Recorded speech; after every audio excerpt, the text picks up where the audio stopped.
Olá pessoal, Artigo Cívitas, episódio número 20, artigo de autoria de Guilherme Azevedo, publicado no site do Instituto Cívitas em 9 de março de 2025, intitulado Brasil, bundas, baratas e boletos. O Brasil é um país de contrastes. Da festa ao caos, da euforia ao desalento, da sensualidade ao desespero. Se fosse um personagem de novela, seria aquele tipo que a gente torce para dar certo, mas que insiste em tropeçar nos próprios pés. Um país cheio de cor, ritmo e riqueza natural, mas que vive enredado em suas próprias contradições. 3 palavras aparentemente desconectadas ajudam a ilustrar essa montanha-russa tropical: bundas, baratas e boletos. 3 elementos que, cada um ao seu modo, dizem muito sobre quem somos e por que seguimos tropeçando na própria história. Do jejum à luxúria. O termo carnaval vem do latim carnis levale, que significa retirar a carne, expressão que simboliza o jejum que deve ser feito durante a quaresma. Também do latim 40 dias, período que antecede a Páscoa cristã. No entanto, o que começou como uma celebração religiosa virou uma catarse coletiva onde tudo é permitido. Uma das primeiras manifestações carnavalescas chegou por aqui com os portugueses, conhecida como entrudo. Era uma brincadeira popular que se espalhava pelas ruas das cidades do Rio de Janeiro. Logo se misturou com os batuques e as danças africanas e se transformou na festa da carne, no sentido mais literal possível. O simbolismo religioso ficou para trás e, no lugar do jejum, ficou a bebedeira. No lugar da introspecção, ficou a liberdade desenfreada. Hoje, o Brasil exporta carnaval como exporta soja, aos montes. Milhares de turistas chegam todos os anos para experimentar a festa da luxúria, enquanto milhões de brasileiros, mesmo sem dinheiro, se jogam nos blocos para esquecer, pelo menos por alguns dias, os boletos atrasados e as baratas que insistem em dividir o espaço com eles em suas casas. O carnaval brasileiro tornou-se uma marca, uma vitrine internacional de corpos seminus e fantasias exuberantes. Seus desfiles vendem pacotes turísticos e movimentam bilhões. E convenhamos, tem algo mais brasileiro do que transformar miséria em espetáculo? Durante esses dias de folia, o Brasil parece um país feliz, rico, democrático. Mas quando os confetes tocam o chão e o som das baterias se apaga, voltamos à nossa rotina. E aí vem a ressaca, não apenas a alcoólica, mas a moral. Percebemos que a festa acabou, mas os problemas continuam. O termômetro de um sistema falido. Se o carnaval é o brilho que distrai, as baratas são a sujeira que insistimos em ignorar. Elas estão por toda parte, rastejando pelos esgotos das grandes cidades, infestando barracos em comunidades, transitando entre o descaso e a corrupção. São um sintoma. Onde há baratas, há lixo, há descuido, há pobreza.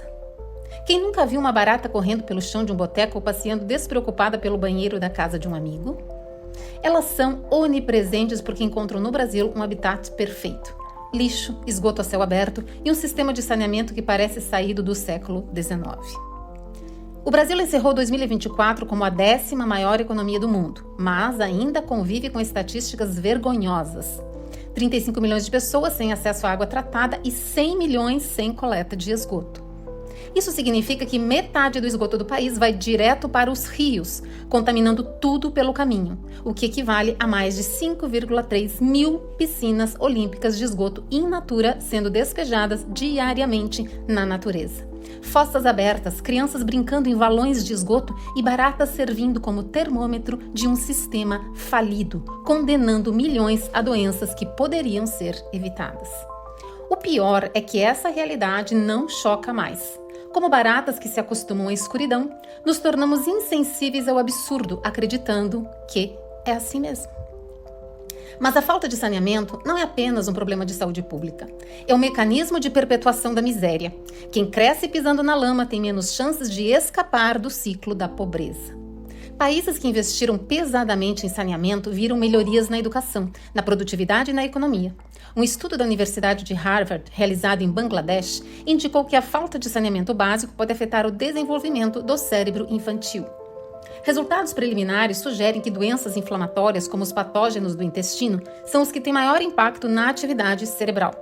Se a informação for confirmada, fica reforçada a importância do saneamento, escreveu a Nature, uma das mais respeitadas revistas científicas do mundo, em artigo dedicado à pesquisa. Convenhamos, expor uma criança saudável ao risco de ter o seu desenvolvimento cerebral prejudicado, afetando negativamente sua vida para sempre, é uma enorme crueldade. É isso que governos brasileiros têm feito com milhões de crianças, décadas após décadas. Tão inevitável quanto a morte. Se tem algo mais certeiro do que a chegada do carnaval ou o surgimento de baratas em ambientes insalubres, é o vencimento dos boletos.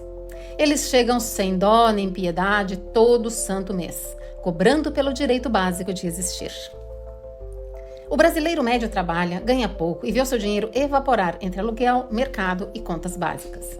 E quando a vida se resume a correr atrás do próximo vencimento, não sobra tempo para pensar em nada além de sobrevivência. Entender de política e economia parece um luxo para quem precisa pegar três conduções para chegar ao trabalho e garantir o mínimo. Mais de 60% dos brasileiros não conseguem guardar dinheiro. Isso significa que a maior parte da população vive no limite, sem margem para imprevistos ou para o futuro. Quando se está preocupado em pagar o aluguel ou colocar a comida na mesa, aprofundar-se em política e economia definitivamente não tende a ser uma prioridade. A elite política sabe disso e entende que um povo endividado, exausto e alienado é um povo fácil de manipular. O pão e circo nunca saiu de moda, apenas se modernizou. Dentre as 10 maiores audiências de todos os tempos da TV brasileira, 5 foram últimos capítulos de novela. 4 foram eventos de Copas do Mundo de futebol, 3 finais e uma abertura. E uma foi a cobertura da morte de um presidente. Enquanto as novelas, os reality shows, os programas de auditório e os campeonatos de futebol cumprem o papel de manter as massas entretidas, as decisões políticas que impactam significativamente o futuro do país são tomadas longe dos olhos cansados de quem precisa pagar as contas. O Brasil é abençoado por abundância de recursos naturais, por um clima agradável, por uma terra em que tudo que se planta dá, e pela ausência de terremotos, furacões e tsunamis. No entanto, parece preso em um ciclo de mediocridade. Desde a proclamação da República, navegamos entre instabilidades políticas, crises econômicas e escândalos de corrupção. Temos recursos naturais de sobra, mas falta planejamento. Temos solo fértil, mas falta um sistema educacional decente. Temos uma terra firme, mas falta segurança pública. Seguimos num eterno desfile de bundas, baratas e boletos, tentando equilibrar a festa e a sobrevivência, o caos e a esperança, tropeçando nos próprios pés, mas nunca deixando de sambar. E a pergunta que não cala: como mudar e melhorar esse cenário? Desconfie de quem vende soluções milagrosas. O caminho é longo, árduo e sinuoso. Envolve consciência política e sabedoria prática. Para começar, precisamos parar de normalizar o absurdo. Precisamos entender que as baratas não são apenas um incômodo, mas um sintoma de um problema maior. O Brasil tem potencial para ser muito mais do que o eterno país do futuro. Mas, para isso, é preciso enxergar além da festa, além da sujeira, além da correria. Um bom começo seria pararmos de acreditar em político salvador da pátria, de nos acomodar com a ajuda estatal e de nos sabotear nutrindo ressentimento e autopiedade. Em contrapartida, assumamos o papel de principal responsável pelo próprio futuro e enfrentemos com dignidade as consequências de nossos atos, sem procurar culpados pelos nossos eventuais fracassos. Precisamos, acima de tudo, ser resilientes, o que para muitos significa ter fé. E mão na massa. Assim, concluo com o conveniente verso do samba Volta por Cima, de Paulo Vanzolin. Reconhece a queda e não desanima. Levanta, sacode a poeira e dá a volta por cima.